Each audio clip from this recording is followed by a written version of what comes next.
Welcome, everybody, to another episode of Get Paid for Your Pad. And this is a very special episode because we have two guests on the show. They both are co-founder of Rented, and one of them is a former co-founder of Vacasa as well. So lots of knowledge, and the topic for today is how to optimize revenue. Of course, everybody wants to know, how do I make the most money from my listing or listing portfolio? So I'm super excited to welcome to the show Mr. Andrew McConnell and Cliff Johnson. Thank you so much for having us. I'm excited to be here. Absolutely. I'm excited too.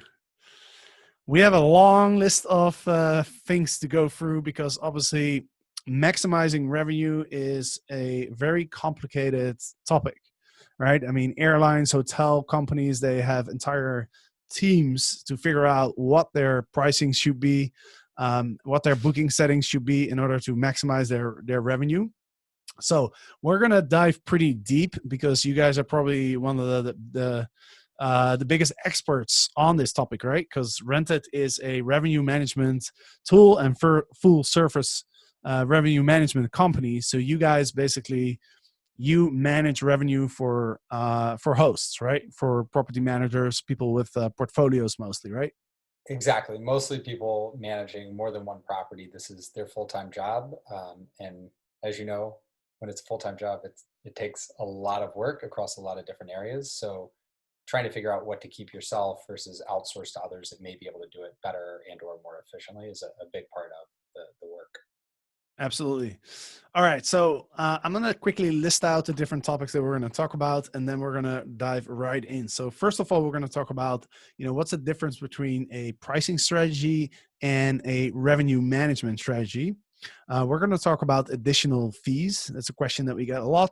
Cleaning fees, extra guests, all that kind of stuff.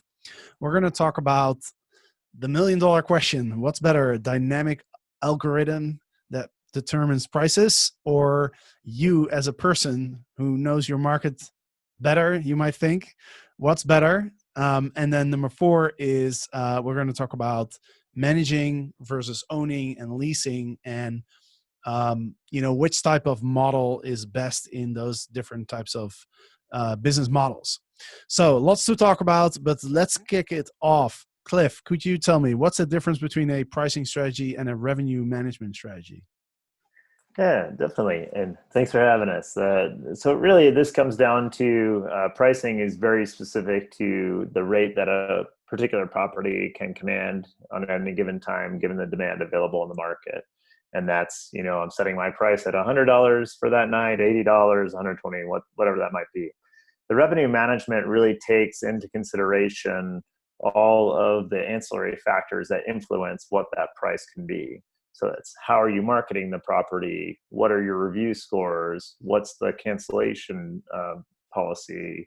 What are the cleaning fees? So it's all of that ancillary information that helps feed to what that price has to be.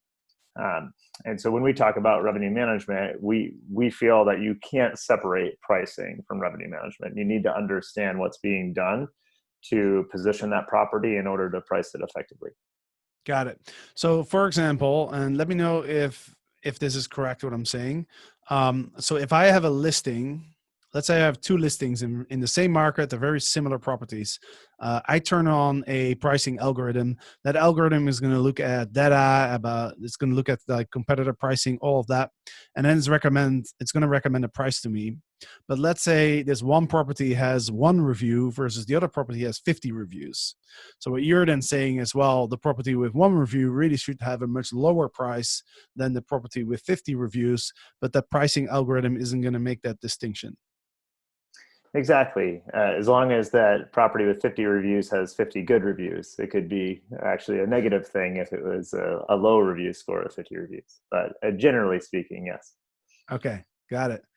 All right, sweet. Andrew, do you have anything else to comment on that?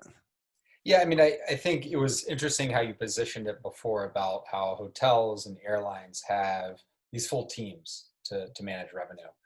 And in those industries, you're dealing with highly commoditized inventory. So 33A is not very different from 34A or 32A on the flight.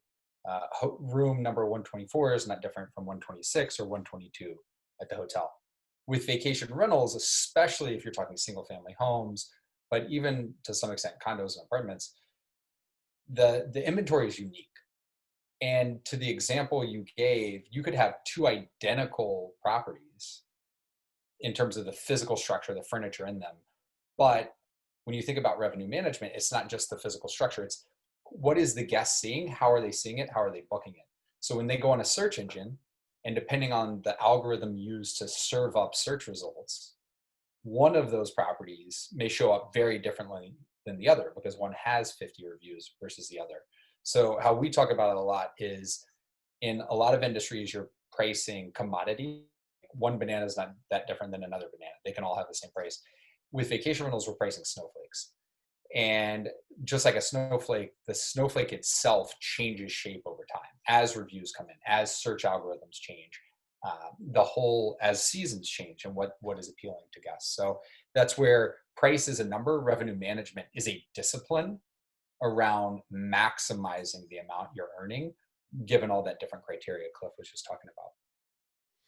Awesome. Thank you for clarifying that. So let's dive into our next topic here. Additional fees. All right. So this is a question that we get a lot, is people asking us, how much should we set our cleaning fee at? Should it be exactly the cost of the cleaning? Should it be a little bit lower? Should it be a little bit higher? Or does it depend on whether we want to go for more short stays versus more longer stays? Cliff, what do you think? Right. The short answer is that it depends. Like, one of the things that I always try to push ahead in our industry is the concept of dynamic fees. So similar to pricing, how much you can charge in fees is going to depend on the demand for that property and the services being provided for that fee. But the other answer is that, it depends on the ownership structure of that property. So if you're getting 100% of that revenue because you own the property and you're managing it yourself, or you lease the property and you have fixed costs, that's a different model than if you're on a commission basis with a homeowner, where you can't absorb a loss on the fee. And so the interesting thing is we also see this change regionally. In the US, for example, in the Colorado mountain region, it's not uncommon to see commissions that range from 35 to 50% of the gross rent, whereas in the Southeast, it's far more compressed down to 10 to 20%. But oftentimes the fees are much higher, such as booking fees or even the cleaning fees in the Southeast as compared to the Western region. And so a lot of it is really that interplay between, how you're pricing properties, what expenses you're absorbing as part of your commission structure versus what expenses you're absorbing in the fees. But the simplest way to look at it, since most managers really do manage under that commission-based structure, is to ensure that you're not losing money on an incremental reservation on the cleaning fee side. So really setting your cleaning fee to be, some fixed margin on top of the actual cost of that clean, based on the average hours per clean if you're doing hourly rates. Or a lot of people do piece rate, which is a fixed rate that they'll pay the housekeeper per clean. And so making sure you have a little buffer on that, and understanding whether or not your supplies are coming out of that or the supplies are being factored in as part of the commission. But generally, my advice is to include any incremental costs in the cleaning fee or other fee, and not trying to recover your fixed costs in that. And so incremental, the credit card fees are another good example. That's where booking fees started for a lot of managers, was to cover the processing costs for those credit card fees. Of course, they've gotten pretty out of control over the years, and we see across OTA platforms and several property managers that will have fees over 10% that are just labeled processing fees, that are not clearly covering any specific costs, but just covering, giving an additional margin to the manager of the OTA. Got it. And Andrew, can you touch on the extra guest fees? That's a question that we get a lot. All right. When should you start charging for extra guests? Yeah, I mean, there are multiple things you're having to balance with any fee, right? So with what you're charging, whether it's on a fee or the nightly rate, you need to make sure as you're doing the work as a business or as a host, you're making money. So you need to know what that math looks like. Back to if you're managing on a commission basis, then that homeowner may also leave you. So there may be times that you trade off and you say, hey, I'm not making a ton of money on this booking, but I need to make this owner enough revenue that they stick with me. And so that starts to get more complicated. And then the third piece is the guest. You know, is the guest going to ultimately book this, which is going to influence both of those other two? And what is the behavior they're going to exhibit? So I think back, Scott Breon at Vacasa, who was an early revenue manager there, ran their revenue management team, was talking about how guests say, I hate fees. I absolutely hate when I see a nightly rate. I think I'm booking something and I click through and I see this long list and I don't want that. I want to know exactly what the price is, keep it all clean. So they tested it. They said, great, if that's what everybody wants and we're the only ones doing that, that's going to be amazing. Let's go see if this works. And so they go and test it. Now, the issue is once people do a search, they say, I want a 3-bedroom place, I want it in this area, and they put everything. Then the first thing they typically sort for is price. So if you have an all-in price, it doesn't add in fees anymore. How those search results are showing, you're never on page one. And so their behavior was they never booked the all-in price. They always booked the cheapest nightly rate and then just got frustrated on the back end on the fees. And so you need to think, your business, how are you going to make money? Your owner, if you're managing on behalf of another party, are you going to keep them happy? And then the guests, are they feeling nickeled and dimed where they're not coming back? Are they feeling like they're getting good value, like what Cliff was talking about of, hey, it was clear when it was a credit card, I have to charge you 3% because that 3% is disappearing and I have to make money as a business. Once it starts being 10 and I don't know what all is going into it, maybe then I start having a bad taste in my mouth and I'm less likely to come back and stay with you in the future. So you're managing multiple parties in that situation. And I think you were referring specifically to the additional guest fees, right? On that Yeah. as well. And that's something like I have probably a very strong opinion on, is that you create the wrong behavior by charging additional guest fees. Essentially, you create an incentive for people to lie to you on the reservation. And saw that time and time again, where you could watch, like, you know, we do a lot of this at Vacasa where we'd look at how are consumers behaving on the site. And some owners were adamant, we got to charge for extra guests. And people would like add the guest, test it, see it, and then abandon it, you know, or move it back down and book it anyway. And at that point, are you going to call out a guest and say, hey, we think you actually have 3 people, not 2. We want to charge you that extra bit.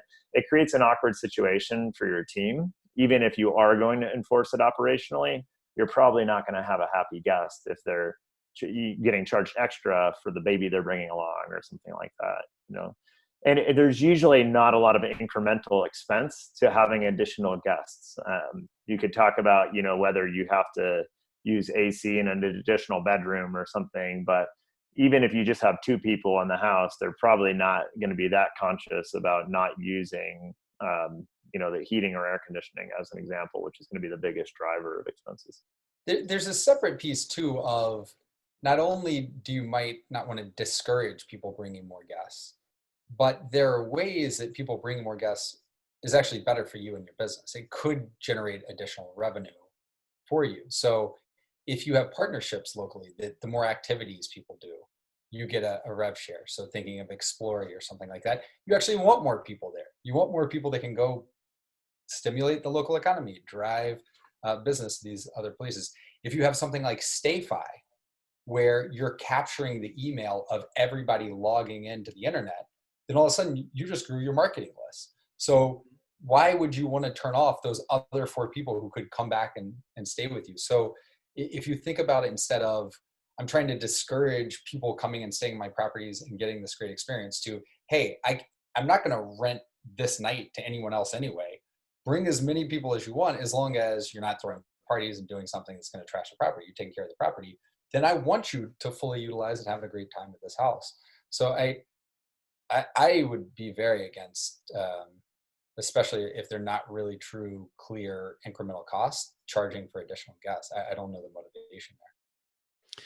Okay, so you guys seem pretty strongly in favor of no additional guest fees, but then I want to go back to what Cliff mentioned earlier, or maybe you mentioned it.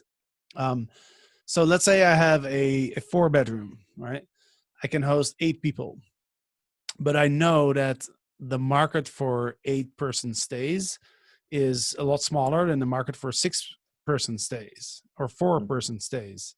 So if I'm gonna not charge additional guests and I'm gonna price my property at a certain level, then isn't it more advantageous for me to drop the price down so I do show up in more searches, and then if more people want to stay, I'll get those extra guest fees. So doesn't it work in my favor in terms of the search results? Yeah, I would have like an alternative proposal to that, and something that worked quite well. If the difference is nominal, it's definitely not worth doing. So like if you have a 3-bedroom that sleeps 6, and usually people are booking it with 4, creating that additional friction for us extra guests really just isn't worthwhile. But let's say you have a 6-bedroom, which I think would maybe even highlight what you were saying more, where you can normally sleep 12 guests, and during peak season that's common, but during off season that drops down quite a bit. What I used to do that I thought was quite effective, and the OTAs might not love this, but it's legit, is to create a smaller version of the property. So you can create like a 2-bedroom option for people to book and treat it like a parent-child relationship. You actually get additional exposure on the OTAs that way through the additional listing. But I would still keep that 6-bedroom at the lower price. It was kind of an odd balance between the two, but you might get more people that are like just searching for the 2-bedroom, but more than happy to book it, even if it's a 6-bedroom, because it's a couple looking for a Sunday through Thursday. So a lot of times when I would do that, it would really be when demand was exceptionally low for larger properties, and mostly for midweek stays. So I'd prevent the child listing, the 2-bedroom listing, from being bookable during periods of peak demand. That way, I'm kind of capturing it either way. It's a different way of getting at that same thing. But even still, to Andrew's point earlier, if it's unlikely to go booked at the price that a 6-bedroom would normally command, then I'm dropping the price on that anyway, because you're just setting that right. But it is a little different visually, where someone might be not even seeing that 6-bedroom because they're thinking that, oh, it's going to be too expensive. It's 6-bedroom. The cleaning fee will be ridiculous. And that kind of comes back into play, where you can actually charge a lower cleaning fee if you know there are going to be fewer people there because they're searching for a 2-bedroom option. Right. And especially, I mean, this is back to just delighting guests and surprising when they think, in those instances where they thought they booked a 2-bedroom and they got this 2-bedroom price, and they show up and they see the 6-bedroom and what they got. I mean, that's on social media. That's people who are looking to come back. That's people that are telling their friends. And especially if you're not locking off those rooms, you could even let them know ahead of time, hey, actually, we didn't have the 2-bedroom available, but we have this one, looks very similar, 6 bedrooms, if there are other people you want to bring, and have that as an additional opportunity. So it's, over delivering is not the worst thing to do ever. Awesome. That's great advice. I love it. Over delivering on the expectations. Sweet. Let's move on to the next topic. So this is something that's always being discussed. Every single conference I've been to, every single virtual meetup, when people talk about pricing, they always bring up this point. We have the pricing algorithms. We have ourselves. Who's better at determining prices, right? The one camp says, you know what, I know my market, I know the people that stay in my market. That stupid algorithm doesn't see what I see. It just looks at a bunch of numbers. It can never be better than myself. I'm much smarter. And then some people say, well, the algorithm has data. The algorithm is a computer. It can calculate. I can't do all that stuff. I'm going to leave it up to the computer. So that's $1 million question. Cliff, what's better? Dynamic pricing algorithm of pricing. Jesus, it's hard to say these words. Or manual. Well, I think what I'll do, I might be biased in this category, but I'll kick it to Andrew. I think he has a really good analogy on this, and then I'll dive deeper into the specific nuances. But if you want to talk about your cyborg Yeah. analogy, I think it's a good one. Absolutely. Yeah. So, I mean, I would start off saying it depends on the computer and it depends on the person. If you're using an algorithm that is incredibly basic, like you know, some game on an old Casio 1980s watch, then yes, the person's probably better regardless who that person is. If you're using a super sophisticated bespoke model to properties that look just like yours, that model is going to be better than most people, even if you think you know that market. And so the where I always think about it is similar to chess, right? Chess is, people thought computers would never be able to get to the level that they could beat the best chess players in the world ever. Those computers will never catch up. Then IBM builds Deep Blue that beats Gary Kasparov, the best player in the world. And there's zero question that computers from that point on can totally just annihilate humans, even the best humans in chess. Then Gary Kasparov refuses to give up. He said, well, what if you gave me all of the data, all of the processing power of those machines, and then put a great chess player on top of that? And what they found is, and they call it cyborg chess, no computer today can beat that combination of computer plus person. So it's not a binary, oh, I just set it and forget it technology, or I have to do it with pencil and paper. There is a combination, which is what we would call sophisticated revenue management, for the 21st century. And I think that's probably where Cliff would be able to speak a little more intelligently than I can on that.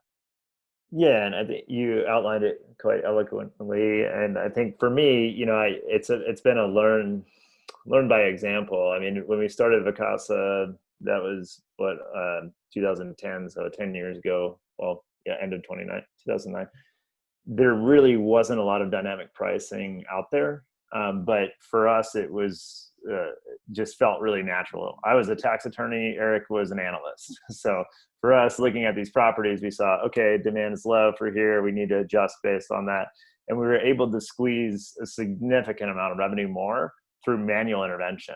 I mean, we were using Escapee as a software when we first launched the company, and there were a lot of barriers to creating rate rules to allow for daily pricing. They've made some changes since then, but still, it was a constant effort, and we actually built a lot of tools on top of it to execute the pricing that we wanted to get to. Eventually built our own proprietary software the next year. Eric was deep into that. But we used that combination of the best data that we could get, which was really limited at the time. So our own data really became the catalyst for us building out those first algorithms and understanding, what were the things that we felt we could achieve programmatically, such as, reducing prices on dates that were essentially gap fills. Like if we end up with a random Tuesday, Wednesday that was previously a full week available, that was clear that demand was lower on that. So eventually we built more and more data that we could use to answer more of those questions in an automated fashion. But we always had a team of revenue analysts executing on top of that and making those subtle adjustments to account for the unique qualities of each property. And so when I joined the rented team 2.5 years ago, and we had this shared portfolio of properties with guarantees on them, it was too good to pass up, just seeing the opportunities in there where, I would see either, some of our clients were letting an algorithm just run and missing a lot of opportunity that way, mostly just missing the booking window, either being overpriced for too long or going to ridiculous reductions when they didn't need to, when the demand was still there. So kind of seeing opportunity on both sides when the algorithms would run. But on the other side, when they were just relying on manual intervention, it was oftentimes that they just didn't get to it frequently enough. So they weren't making enough adjustments to optimize revenue. And really what we're looking for as revenue managers is what actions can we take to drive what I call incremental revenue. So it's not, just getting the easy stuff. That's what you should automate, like understanding, what's 4th of July. Well, jack it up to, about as high as you can get it to relative to the rest of the market. That's not that hard of a date to price. capturing midweeks in the like shoulder seasons is where the true talents in a revenue manager play out. It's like understanding what the true booking window is for that time period where you have limited data. And the other side of that is like the smaller the market, the more unique the property, the less data you have to build the right algorithms off of. So, you know, it's that data quality issue is probably the biggest barrier for our industry to get to, you know, full automation. And I think we're pretty far from that. But the data quality is improving over time. It's just that we're, you know, given that each property is unique and carries its own unique attributes, you only have perfect data for that property. And then it's like, how close are the corollaries to get to that right answer? So I would also say this, what full automation quote is probably not what a lot of people think. The set and forget, to the point of airlines and hotels have decades of very, very good data on highly commoditized inventory and systems that these 20+ billion companies have put a bunch of money into, and they still have and need people over top of that. So, you know, we think about even autonomous driving right now. It can be very helpful. You can take your hands off, but you know, every now and then the computer doesn't work and you die. And with revenue, that is the lifeblood of your business. Are you really ready to blindly, I'm going to put a blindfold on, I'm not going to look what the computer does in my car? No, you probably wouldn't do that for the life of your business either. So great, let me get the best computer. I want the Tesla automated driving, but I'm going to keep an eye on it because it's way too lethal and dangerous if I don't. Yeah, thankfully no one dies when we get a price wrong, but someone just gets a cheap vacation. So it's a better outcome. But if you consistently do it and you lose all your owners, or you're not covering your cost of your business, then your business could die. Yeah, that's a great point. All right, I'm gonna summarize the strategies, the pricing strategies that I have seen that people most typically use, and then you guys can tell me. You guys can rate them from worst to best. All right, so I'll name them right now. So we have the first strategy is literally put one price for every single day. Every single day is the same price, right? Then there's you make some adjustments, like you put the weekends a little bit different than the weekdays, and you do some seasonal adjustments, right? This is all manual, no data, no algorithm. Then number 3 is you do it manually, but you also put in like last minute pricing. You lower the prices for, you know, little gaps in the calendar that are hard to find. Let's call that manual dynamics or human chess, as in, you know, in terms of Andrew's analogy. And then there's you use a pricing tool, but you just kind of you put a base price in there and you just let it put the prices around the base price, and you just don't really look at it. I guess that would be the deep blue. Mm-hmm. And then number 5 is you use the pricing tools in combination with your own judgment. So that will be the cyber chess in Andrew's analogy. So are those, did I just mention those strategies going from bad to best, or is there some nuances? I would say at a high level, yes. Now, once you start getting to the best, like the number 1, which I would say is like playing tic-tac-toe, number 2, checkers, then you get into chess and the level of sophistication of the chess, where it may make sense not to put more human resources and or even more expensive tech is if you don't have much pricing power to begin with. The owner says, hey, this is my rate. Well, then I can't do much with that. So it doesn't make sense to pay for systems or somebody to oversee. If it's a property that you only have a very limited window to book, then maybe I don't pay for the technology. I just do that manually.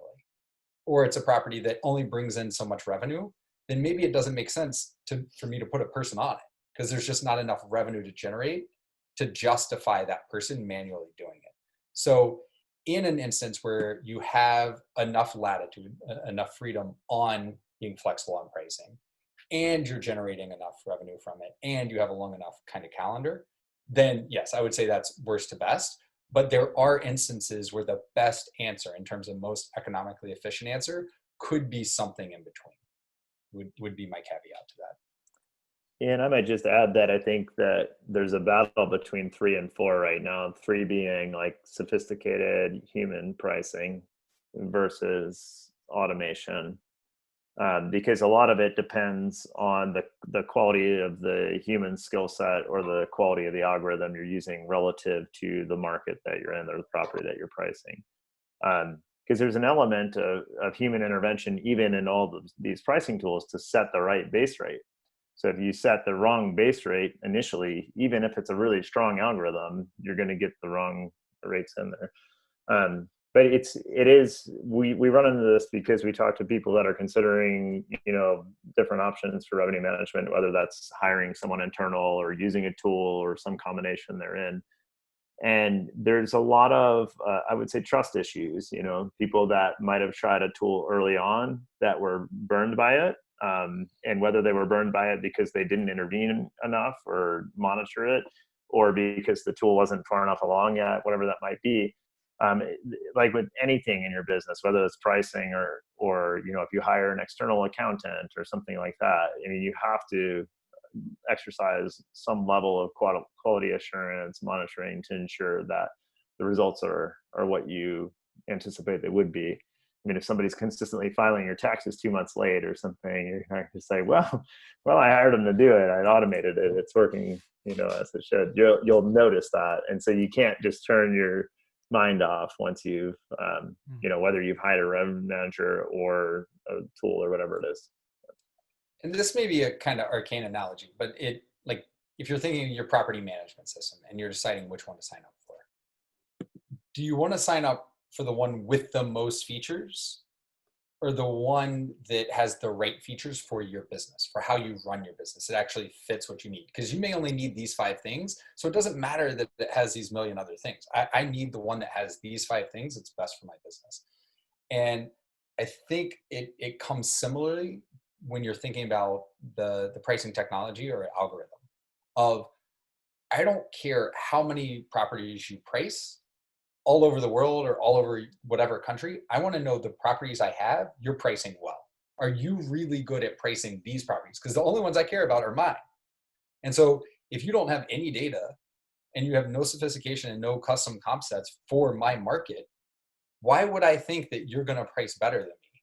When I've been here and I'm operating, I know the seasonal changes. I know my properties. If you don't know my properties, there's no way you're going to be better than me. But on the other hand, if they have not just your data, but all the data for that market, and they can have different models across that market, so they're really pricing very much around what you have and can extract additional value, then I think you end up with a different answer. It's not a blanket rule there. Right. And it also depends on your property type. It depends on the market. Just as a simple example, I actually stayed at a castle a couple of weeks ago, believe it or not. But here in Spain, you can rent castles. So I imagine if I would manage this castle, I don't know if a pricing algorithm is going to do me much good, because what is it going to compare to, right? It might pick up still some, like, for example, there's special dates like holidays and, stuff like that. Just like kind of general demand factors would be a factor. But other than that, it wouldn't really be that much help, right? And you mentioned earlier, finding an optimal pricing strategy for something that's a commodity is much easier than for something that's very unique, right? So is it true then that the more unique your property and the smaller your market, the more you should bias to your own judgment versus following an algorithm? I'd say that's generally true, but the thing you raised about the castle is that it is going to be helpful in showing you seasonality. So seasonality fingerprints tend to match across inventory. It's better if you can get into, what is the closest comp set. So for example, in a castle, it might be that people are considering staying in a castle or another really unique oceanfront property or whatever it might be, So that might have a different seasonality curve than a condo. So there is a point, like it's really interesting to know like that fine line between where is the cutoff point of something having useful data. But aggregated market data is really helpful to show you total demand on that. And generally, yeah, I think, you know, something as unique as a castle, you're going to want a lot of manual intervention on that for sure. Awesome. Well, this has been really interesting. I think we touched on a lot of different topics. Before we let you guys go, is there anything else you wanted to comment on? Anything, you know, really relevant that we haven't touched on yet? I had one more thought on that castle, is that the incremental cost of having another night booked is probably quite high. Castles tend to not be that efficient in terms of energy. So that's something that I remember having a few properties on that with pool heat and other things where you have those tough decisions where there are high operating costs for something. And so in some ways they create this artificial floor, you know. Right. So it can be an interesting thing to work around. Like guests a lot of times would be willing to pay for pool heat in the middle of winter, for example. You know, so there's some times where you can carve it out and give that option to the guests. Say, hey, we're going to give you a deal on this, but we can't afford to take a loss on it. So, and as long as you explain it effectively to the guests, they tend to be understanding of that. I mean, that castle thing too, and this is where revenue management versus just pricing of once people book potentially, and then looking at your calendar, if you have a gap night between two bookings and you can cover it, then reaching out to the guests on either end of, hey, don't know if your trip's flexible, but I can give you this extra night for X, which is almost going to be 100% marginal profit. So really, even if the pricing is getting you 80-90% there, diving in to look at your business of what I'm really trying to do overall as a business is make the most money possible. Just there's so much being left on the table today, I guess, is the only thing I would say there. Yeah, and that's a really good one. That's one of my favorite ways to fill up my calendar is reaching out to those guests on either side of the gaps and offering those extra nights to them. And I think one thing that we haven't touched on that a lot of people I think tend to forget as well is that, you know, when you get a booking, it really has two values. It has direct value, direct monetary value, but it also has some future value because a booking leads to a chance of another booking, right? Because it helps you get the review, it helps you move up in the search results. So, you know, I guess whenever you get a booking, you should really attribute some of that value to a booking that you got in the past. Does that make sense? Definitely. I think the more we get as an industry to thinking about lifetime value for both owners and guests, we're going to be in a lot better shape and we're going to take better care of both of them. Because when you actually look at that data and the value of a bad experience for a guest is exponential as well, like in the sense of it's very unlikely that a bad experience is going to stay with one person. They're probably going to tell other people about it. They will remember your name if they have a bad experience. Very rarely do they if they have a positive experience. They'll still think they stayed at an Airbnb or a VRBO. So it's like that point about you reaching out directly to give them that incremental late checkout, early check-in, and doing it complimentary as much as you can under your business model adds a lot of goodwill. And that's the thing that people remember. They remember the surprise and delight more than anything else. And this is kind of a basic tenet of marketing, but I don't think we do it enough. And we have the opportunity because they're in the home. So there's a lot of creative things we can do for our guests and our owners if we know they're coming to town or whatever. Yeah. 100%. So just to finish up here, do you want to let people know who, what does Rented do exactly? Who would it be? Who do you guys cater to? And where can people go if they want to get in touch with you guys? Rented.com is the best place to go to get in touch. That's the website for the company. They can certainly reach out through there. And then what we do is our core service is full end-to-end revenue management.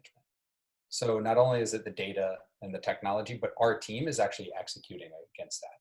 So for managers or people managing maybe 10 to 1,000 properties, it doesn't necessarily make sense to do that in-house because they can't get the same kind of talent, can't access the data scientists, the data analysts, the revenue managers. So we provide that full end-to-end service for them.